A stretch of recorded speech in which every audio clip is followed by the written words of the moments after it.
Todo empezó con una copa rota. Una noche cualquiera, en casa, Laura estaba preparando la cena. Yo estaba en el salón, terminando un informe para el trabajo en el portátil, cuando escuché el estallido del vidrio contra el suelo de la cocina. Me levanté corriendo. ¿Estás bien?, le pregunté desde el pasillo, sin entrar todavía. Sí, solo se me ha caído una copa, respondió con una voz extraña.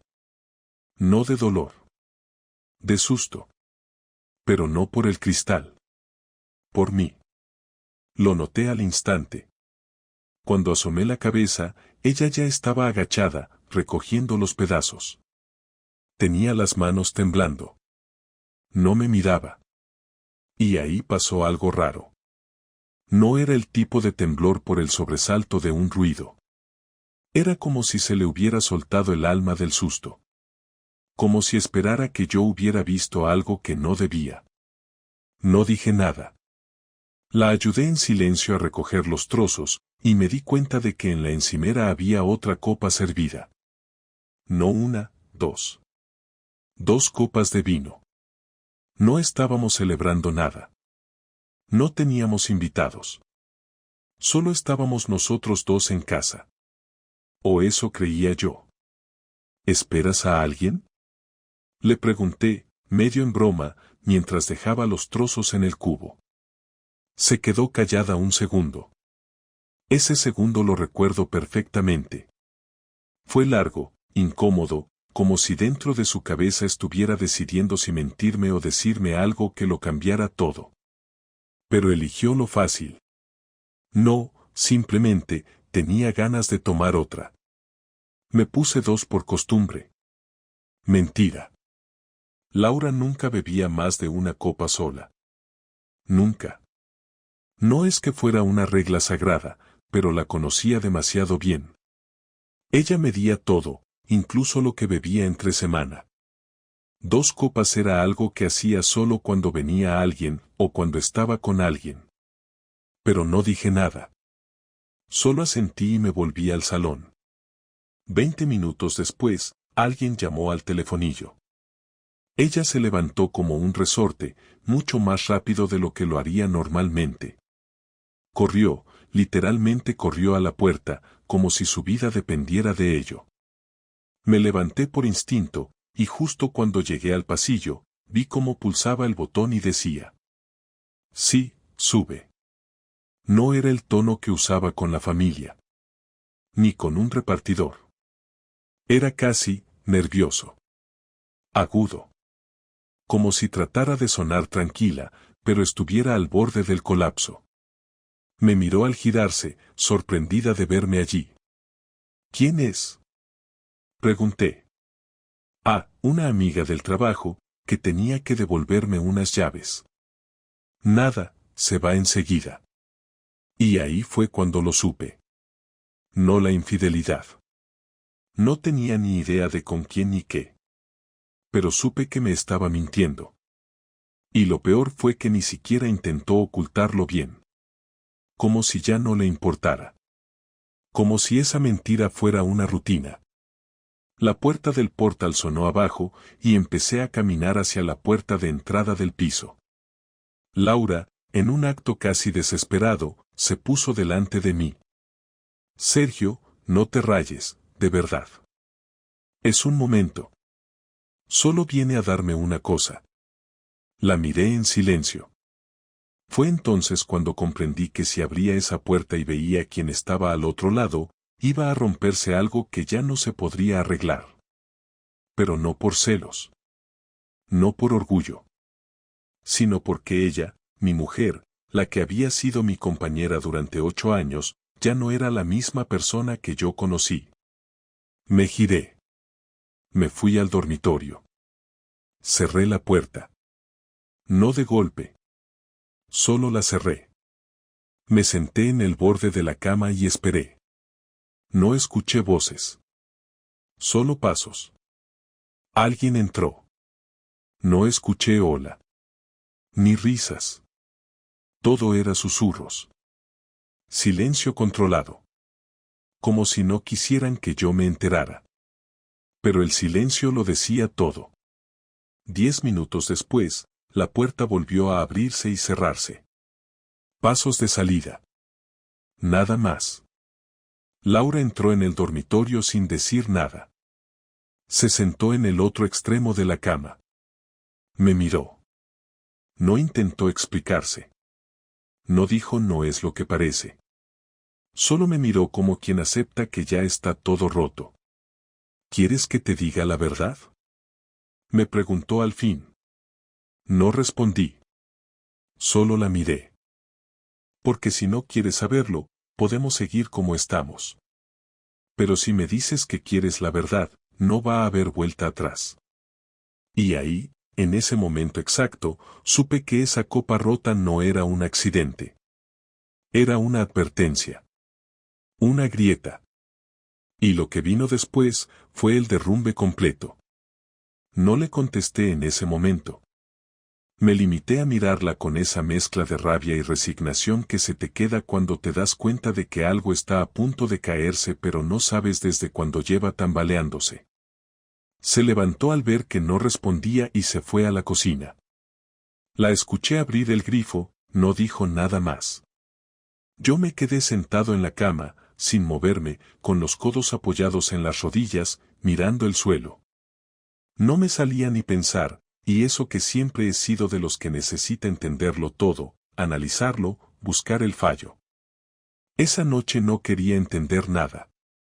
Solo quería que el mundo se detuviera y me dejara descansar 2 minutos antes de enfrentarme a lo que fuese que se venía. Pasó un rato hasta que salí de la habitación. Laura ya estaba sentada en el sofá, en silencio, mirando el móvil pero sin mover los dedos. No estaba escribiendo. Solo miraba la pantalla. Le pregunté si la persona que había subido era un hombre. Ella no levantó la cabeza. Solo dijo sí. No necesitaba más. Me lo confirmó sin rodeos, como si hubiera estado esperando ese momento desde hacía semanas. Me quedé de pie, sin acercarme. Le pedí que me contara quién era. Ella suspiró, levantó la vista y lo dijo como si hablara del tiempo. Se llama Iván. Lo conocí en el trabajo hace unos meses. Le pedí que me explicara qué relación tenían. No me enfadé. No grité. No me alteré. Solo quería saber con quién estaba compartiendo casa. Y lo peor fue que ella no dudó ni un segundo. Es alguien con quien me siento bien. Me gusta cómo me trata. No teníamos nada serio hasta hace poco, pero la cosa se fue dando sola.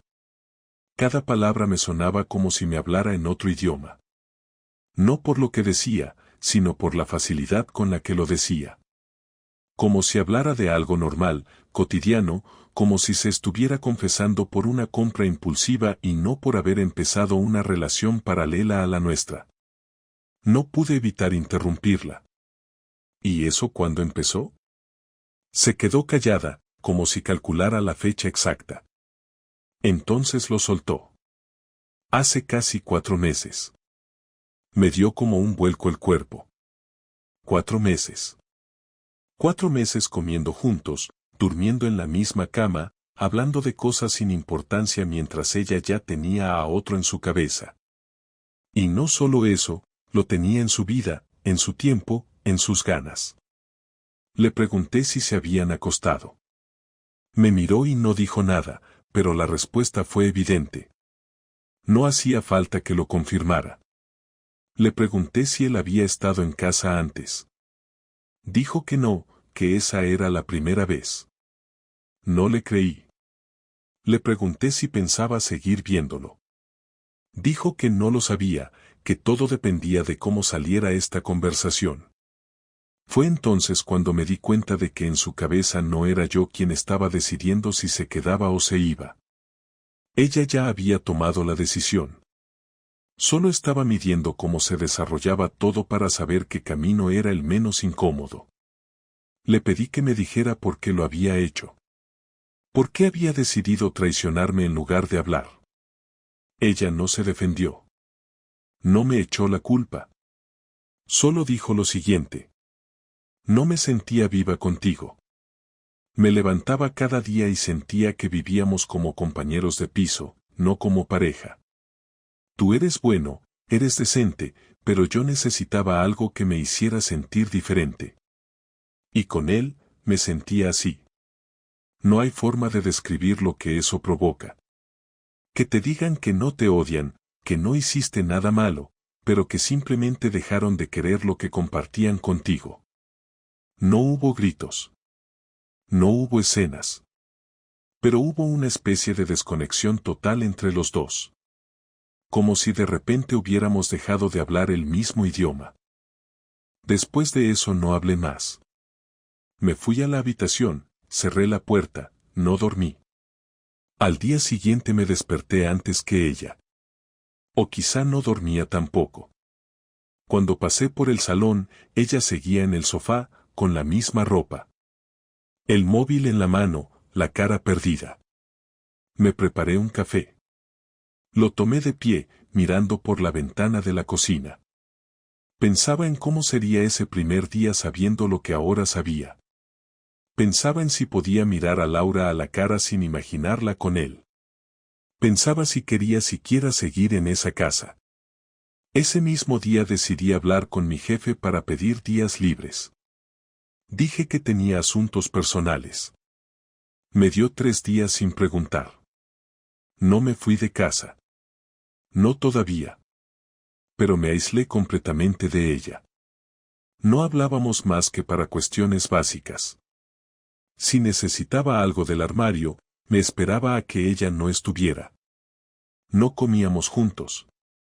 No cenábamos juntos. Dormíamos en la misma cama pero no nos tocábamos. Era como vivir con un fantasma, o quizá yo era el fantasma. 3 días después llegó la confirmación de lo que ya intuía. Volví temprano de dar un paseo, sin avisar. Cuando abrí la puerta, escuché risas. Risas suaves. No era la televisión. Entré despacio. No quise hacer ruido. Y los vi. No estaban haciendo nada físico, pero la escena fue suficiente. Estaban en la cocina, frente a frente, hablaban bajito, ella sonreía de una forma que no me ofrecía desde hacía meses. Esa sonrisa me dolió más que cualquier infidelidad. Porque no era solo cuerpo. Era la intimidad. La complicidad. Lo que yo pensaba que era exclusivo, ya no lo era. Me fui sin decir nada. No quise interrumpir. No tenía fuerzas para montar un escándalo. Esa noche, cuando ella entró al dormitorio, le dije simplemente. Lo vi. Ella se quedó de pie, en la oscuridad. No preguntó qué. No se justificó. Solo dijo. Lo siento. Y se metió en la cama. A la mañana siguiente empecé a preparar mi plan. Ya no era cuestión de salvar nada. Era cuestión de decidir cómo iba a terminar esto, porque una cosa era segura, no iba a ser en silencio. La confrontación no empezó como yo había imaginado, porque durante días pensé en todo tipo de escenarios donde gritaba, exigía explicaciones y ponía a Laura contra la pared. Pero cuando llegó el momento la realidad fue completamente distinta, mucho más cruda y mucho más directa, porque ya no tenía necesidad de formular grandes discursos ni de dramatizar nada. Simplemente estaba harto de vivir en una casa donde ella fingía normalidad mientras yo me consumía por dentro intentando no analizar cada gesto suyo, cada detalle y cada silencio que compartíamos sin compartir realmente nada. Así que decidí que esa noche hablaríamos sin más preámbulos, sin rodeos y sin filtros, porque necesitaba de una vez por todas enfrentar lo que había ocurrido y lo que estaba ocurriendo en nuestra propia casa, delante de mis ojos, como si yo fuera un invitado tolerado durante un periodo limitado. Cuando volví del trabajo, porque intenté retomar algo de rutina para no sentir que mi vida se había convertido en un limbo, encontré a Laura en la mesa del comedor, con el portátil abierto y un plato vacío a un lado, como si hubiera cenado deprisa y sin apetito. No levantó la cabeza cuando abrí la puerta, pero sé que sabía que había llegado porque tensó los hombros. Dejé las llaves en el recibidor, respiré hondo y caminé hacia ella sin pensar en si debía dejar pasar más tiempo o posponer la conversación. Ya no me quedaba paciencia para alargar una situación que se había convertido en un castigo lento para los dos. Me planté frente a la mesa, apoyé una mano en el respaldo de la silla y le dije sin elevar la voz: necesitamos hablar. Ella cerró el portátil lentamente, como quien intenta ganar segundos antes de enfrentarse a algo inevitable. Me miró con una mezcla de cansancio y nerviosismo, como si de verdad quisiera evitar esa conversación, pero ya no había forma de esquivarla. Le señalé el salón y caminamos hasta allí.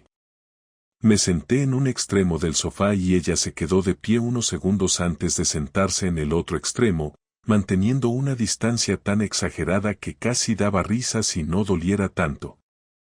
Sé lo que estás haciendo, empecé sin titubeos, y sé lo que está pasando en esta casa. Lo vi, lo escuché y lo comprobé. No quiero más medias verdades ni más silencios. Quiero que me digas exactamente qué estás haciendo y qué esperas que haga yo. Ella tragó saliva y bajó la mirada.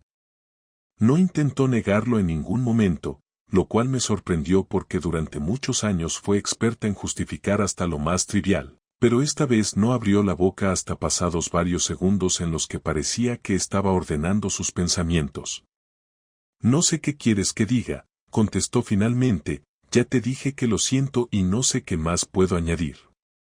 Me costó contener la rabia, porque no buscaba un simple lo siento. Necesitaba entender cómo habíamos llegado a una situación tan humillante, necesitaba escuchar de su boca lo que había estado evitando durante meses, porque la falta de claridad me estaba destrozando más que el engaño mismo.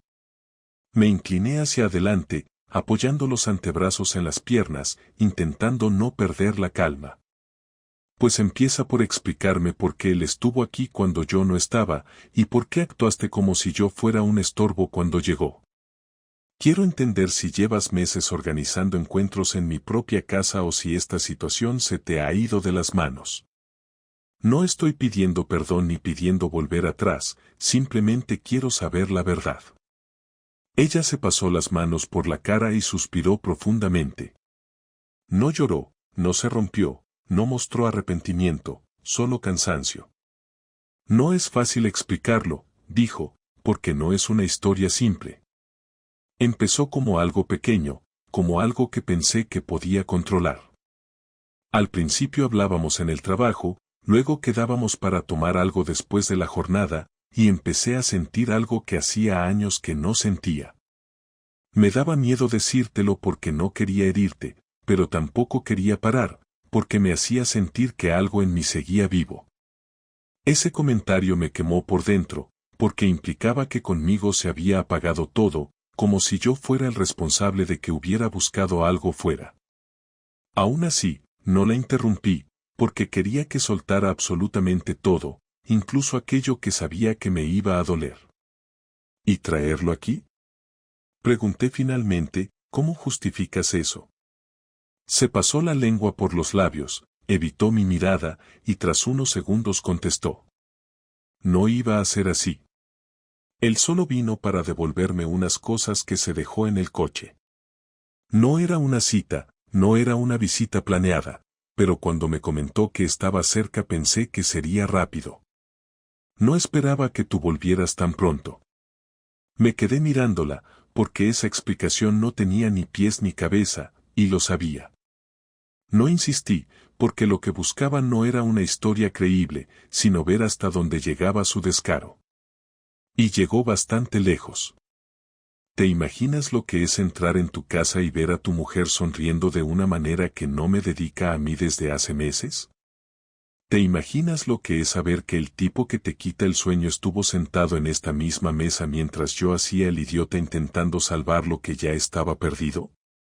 Ella se quedó inmóvil, sin mover un músculo.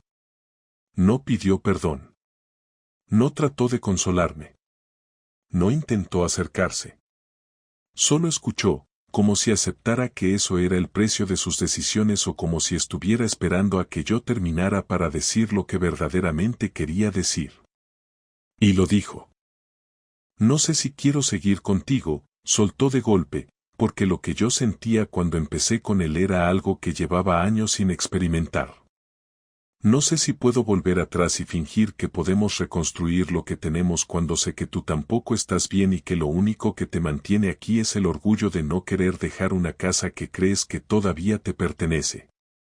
Esa frase fue como un golpe directo, porque la seguridad con la que lo dijo demostraba que llevaba meses pensando exactamente eso. No era una reacción impulsiva ni una defensa improvisada, era una conclusión a la que había llegado sola, sin preguntarme jamás qué sentía yo. Me quedé unos segundos en silencio, intentando colocar ese rompecabezas de desprecio. No voy a dejar mi casa porque tú hayas decidido cambiar de vida sin tener la decencia de decirme que empezaste otra, respondí con un tono tan firme que incluso a mí me sorprendió. No voy a irme porque tú hayas convertido esto en un campo de pruebas. Si alguien tiene que irse eres tú, o podéis iros los dos juntos si así lo prefieres. En ese momento ella sí levantó la cabeza con rapidez, como si no esperara que yo diera un paso tan contundente. Se incorporó un poco y abrió la boca, pero antes de que hablara continué. No voy a convivir con tu pareja ocasional ni voy a tolerar que este piso sea el lugar donde pruebas si prefieres una vida conmigo o con él. No tengo intención de compartir techo contigo mientras te decides.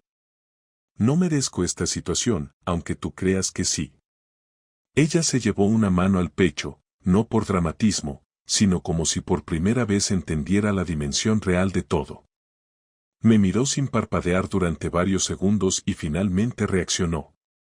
No quiero que él viva aquí, dijo, ni que tú te vayas. No sé qué quiero, pero no quiero que esto se convierta en una guerra. Necesito tiempo para pensar y necesito que tú también lo tengas.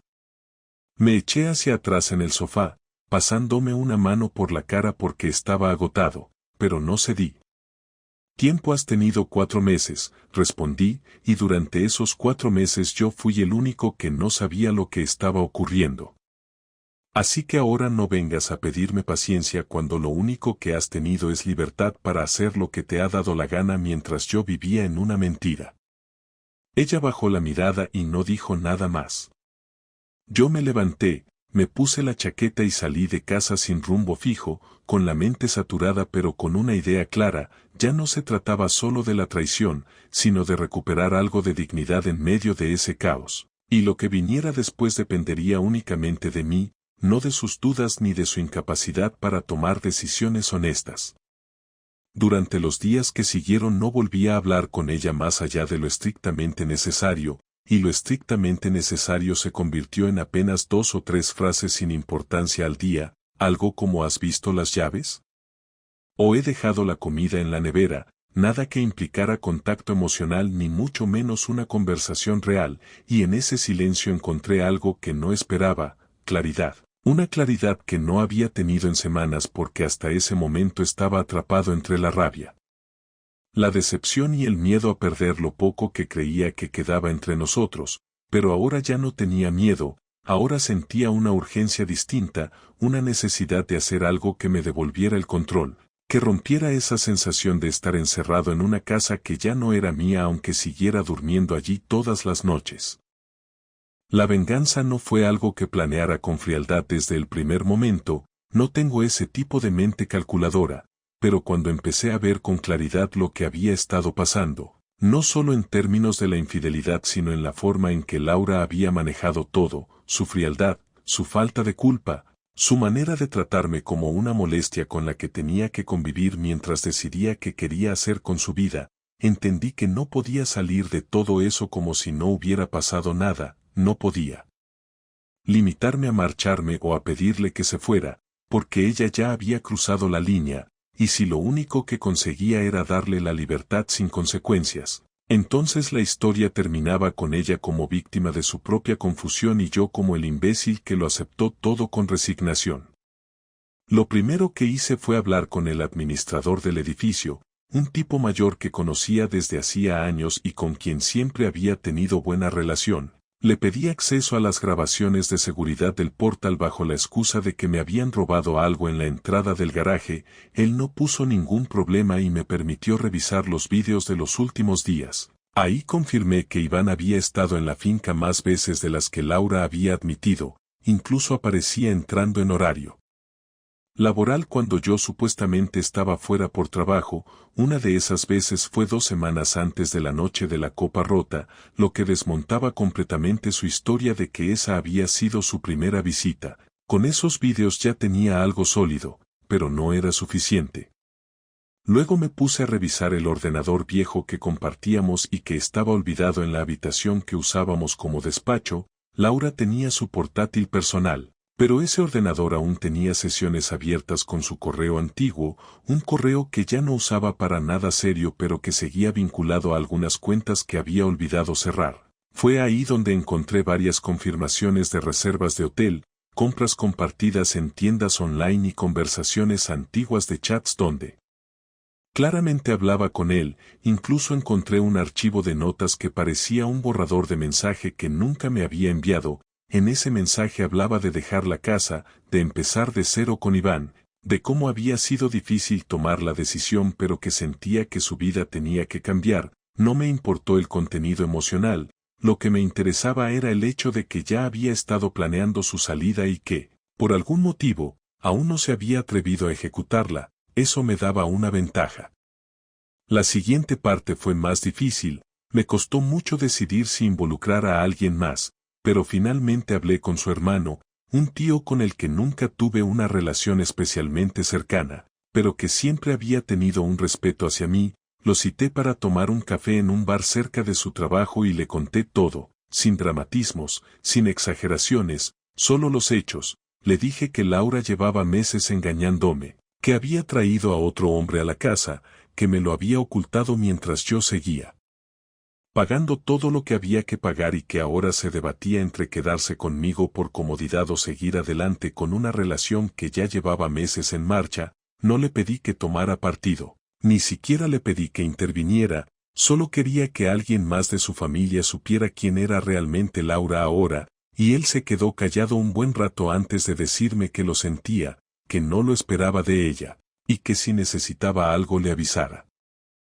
Después de eso lo tuve claro. Imprimí los correos, las reservas, las capturas de pantalla, incluso las imágenes del video donde Iván entraba al edificio, todo en orden, todo con fechas, todo con contexto. Y preparé un sobre con todo, no para usarlo legalmente, porque no pensaba llevar esto a juicio ni hacer una demanda por adulterio ni nada de eso. Simplemente quería que Laura supiera que lo sabía todo, que no podía disfrazarlo, que no podía suavizarlo ni reescribirlo a su conveniencia cuando se lo contara a sus amigas, a sus padres o a quien fuera que le preguntara qué había pasado con su matrimonio.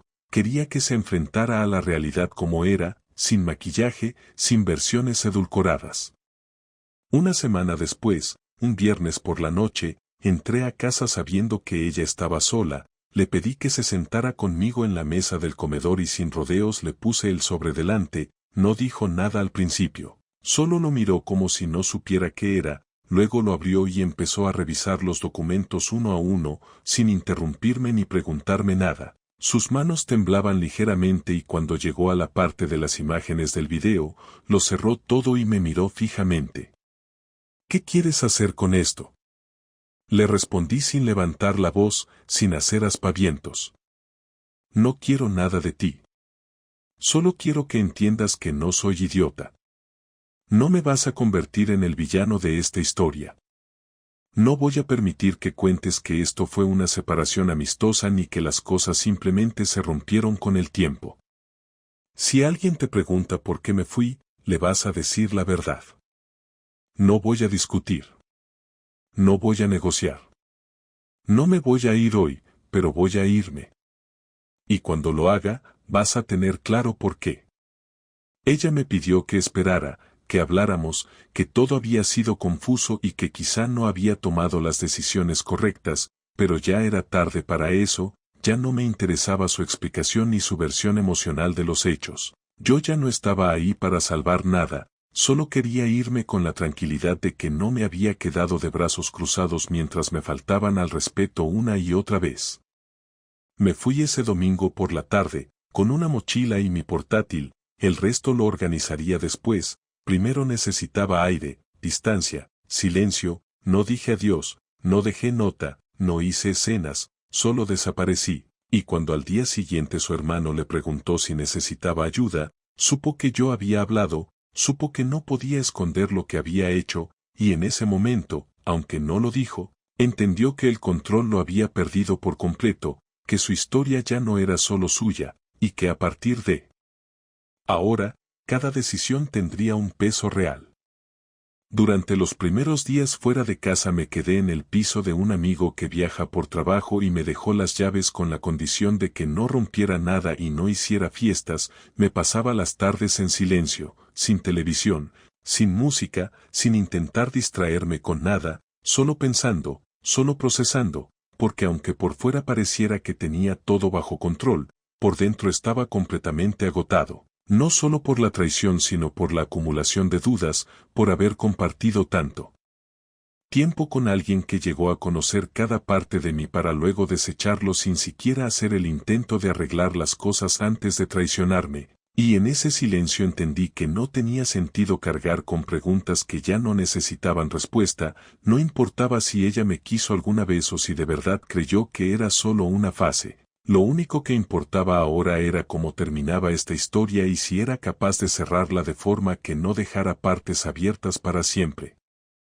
Ella me escribió al cuarto día, un mensaje simple, sin dramatismo, solo decía que necesitaba hablar conmigo en persona, no respondió cuando le dije que no tenía mucho interés en volver a vernos en ese momento, pero al día siguiente volvió a insistir y esta vez fue más directa, me dijo que no quería dejar todo así, que había cosas que no había dicho, que quería cerrar la historia con una conversación, y aunque al principio me negué, al final acepté porque necesitaba verla por última vez, no por nostalgia sino porque sabía que si no lo hacía, ella iba a seguir apareciendo en mi cabeza con la versión que se había fabricado a sí misma, y no quería que se quedara con el control del relato ni de lo que habíamos sido.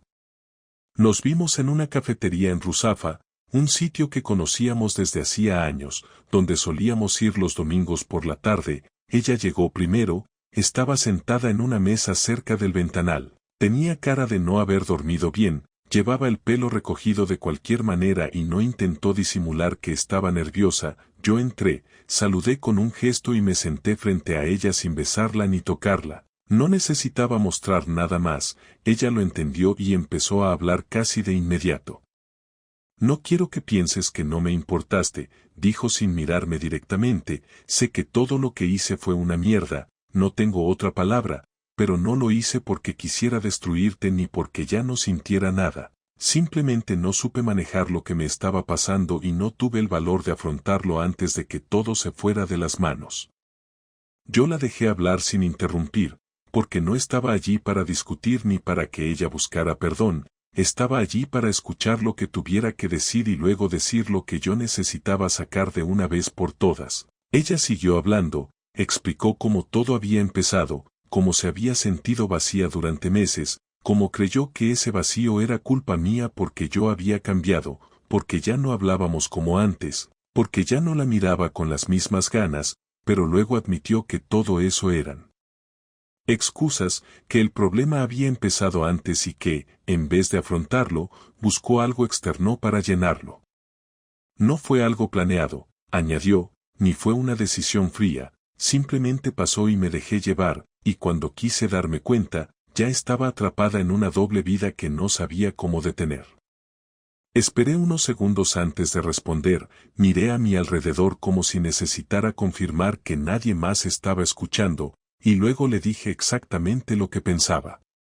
No me importa si fue planeado o si simplemente pasó, lo que hiciste fue tomar decisiones durante semanas, durante meses, sin pensar en mí, sin pensar en lo que compartíamos. Y lo más grave no fue que te acostaras con él o que lo trajeras a casa, lo más grave fue que me quitaste el derecho a elegir, me quitaste la posibilidad de decidir si quería seguir contigo sabiendo todo lo que estaba ocurriendo. Me trataste como si fuera parte del decorado de tu vida, Alguien que está ahí pero que no cuenta, y eso no lo voy a perdonar ni hoy ni dentro de 5 años.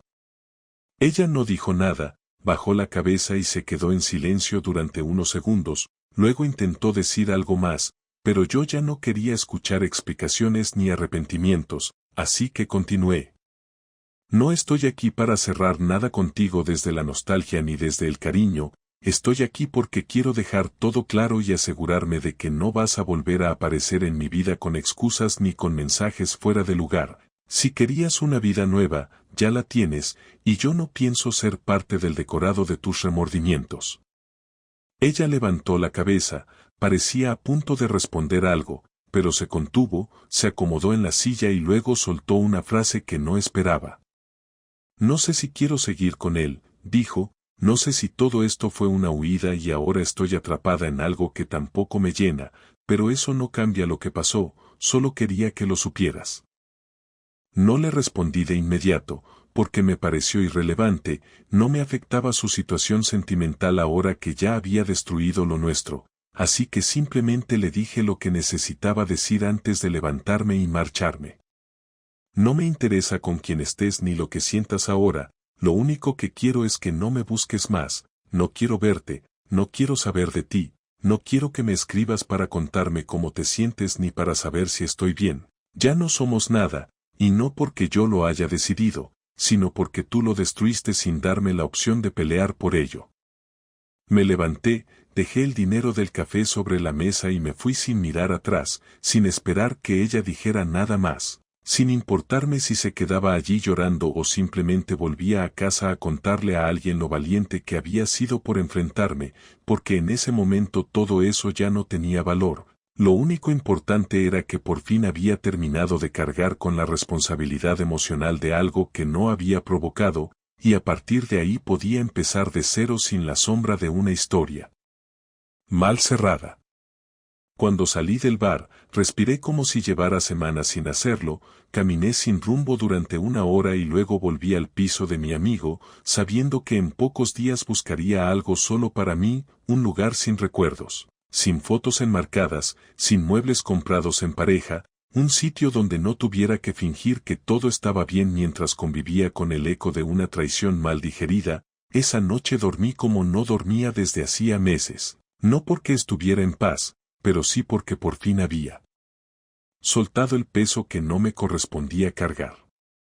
Después de aquella última conversación no volvimos a cruzarnos ni a escribirnos, no fue necesario bloquearla de ningún sitio porque al menos en eso cumplió lo que le pedí, no volvió a buscarme, no volvió a mandarme mensajes ni a dejarme notas absurdas en el buzón, supongo que entendió que esa vez iba en serio, que no había posibilidad de dar un paso atrás o de retomar una supuesta amistad cordial como les gusta decir a los que rompen algo y luego se asustan del vacío que dejan. Me limité a cerrar todo contacto con ella desde la distancia, sin gestos dramáticos ni amenazas, simplemente corté el hilo y seguí caminando por otro lado, cada día más convencido de que la única forma de salir bien de todo aquello era no permitir que nada de lo que había hecho tuviera cabida en mi vida de nuevo.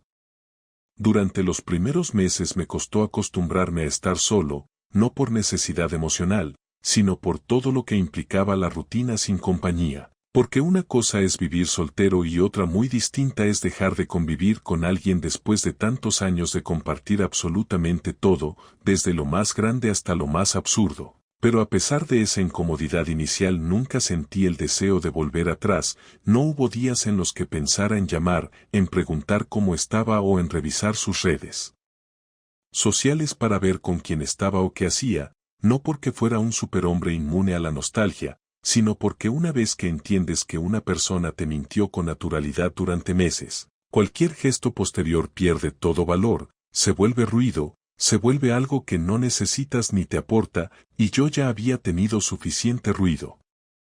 Conseguí alquilar un piso pequeño en Benimaclet, con luz natural por las mañanas y suficiente espacio para vivir sin tropezarme con recuerdos ajenos. Me compré muebles básicos. Armé la cocina desde cero y decidí no colgar fotos ni llenar la casa de decoración sentimental, no por despecho, sino porque no necesitaba llenar el espacio con nada que no me sirviera en ese momento. Empecé a salir más con mis amigos, a retomar actividades que había dejado por pura comodidad durante la convivencia.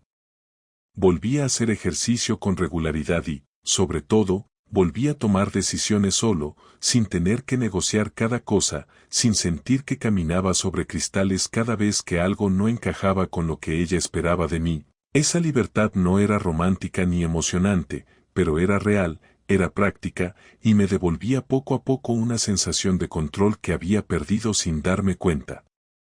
No me lancé a ninguna relación ni salí buscando distraerme con otras personas, no porque no tuviera oportunidades, sino porque no tenía ningún interés en repetir errores o en llenar huecos que no estaban vacíos. Me costó un tiempo entender que no tenía que buscar nada ni justificar mi vida frente a nadie, que no tenía que probar que estaba bien ni que había superado nada. Simplemente tenía que vivir mi día a día de una forma que no me desgastara, y si eso significaba ir al cine solo o comer en silencio frente a la ventana, estaba bien, lo importante era que cada cosa la hacía porque me apetecía y no porque estaba huyendo de algo. Lo más complicado fue reconstruir la confianza, no en otras personas sino en mí mismo, porque después de pasar por una experiencia así, lo que queda más dañado no es tu capacidad de querer o de abrirte, sino tu propia percepción, esa vocecita que te empieza a decir que fuiste un ingenuo, que no viste venir lo evidente, que te dejaron en ridículo y que te lo mereces por no haber reaccionado antes. Pero con el tiempo entendí que no hay forma correcta de descubrir una traición ni manual para evitar que alguien te mienta. Entendí que no fui idiota por confiar sino valiente por haber amado con honestidad. Y que la culpa no estaba en haber sido transparente sino en que la otra persona no supo valorar eso cuando tuvo la oportunidad. A veces alguien me pregunta por Laura, algún conocido que no está al tanto de todo o algún amigo que la conocía de vista, no me molesta responder, no invento excusas ni cambio de tema, solo digo que se terminó, que fue por algo serio y que ahora cada uno sigue su vida, no me interesa ensuciar su imagen ni dar detalles que no vienen a cuento. No porque la respete, porque la verdad es que no tengo respeto por alguien que actuó como ella actuó, sino porque no quiero seguir conectado a esa parte de mi historia a través de la queja o la humillación. Ya pasé por eso, ya lo viví, ya lo vomité en silencio y ya tomé mi revancha en el único terreno que importaba, el de mi propia dignidad. Una vez, hace poco, me la crucé por la calle. No fue un encuentro incómodo porque ninguno de los dos hizo el intento de fingir sorpresa ni cordialidad, nos miramos unos segundos y cada uno siguió caminando sin decir palabra. Ella iba sola, con paso rápido, yo volvía del supermercado con una bolsa en la mano y unos auriculares puestos, y durante los siguientes metros no pensé en qué hubiera pasado si las cosas hubieran sido distintas, solo pensé en que ya no sentía absolutamente nada, ni rencor, ni tristeza, ni rabia, y ese vacío fue el mayor signo de que todo había terminado de verdad, porque cuando ya no te afecta, cuando ya no te importa, es cuando sabes que todo lo que había que cerrar, ya se cerró. Hoy sigo en mi piso, sigo con mi rutina tranquila y sin pretensiones, no tengo pareja y tampoco estoy buscando una, si llega, bien, y si no, también, porque aprendí que no hay nada más peligroso que entrar en una relación solo por miedo a estar solo. Ahora sé quién soy, sé lo que valgo y sé lo que no pienso volver a tolerar. No tengo ganas de volver a explicar mi historia a alguien nuevo, al menos no todavía, y tampoco tengo prisa por pasar página de forma definitiva, porque esta historia, con todo lo dura que fue, también me dejó claro que a veces necesitas que todo se rompa para entender dónde estabas parado, y aunque no agradezco lo que pasó, tampoco lo niego, fue parte de mi vida y lo enfrenté como mejor supe. No tengo conclusiones épicas ni mensajes de autoayuda, solo sé que hoy duermo tranquilo, que camino sin mirar atrás y que si alguna vez vuelvo a construir algo con alguien, será desde un lugar muy distinto. No desde la ilusión ciega ni desde la necesidad de pertenecer, sino desde la certeza de que no necesito completar a nadie ni que nadie me complete, y eso, para mí, ya es más que suficiente.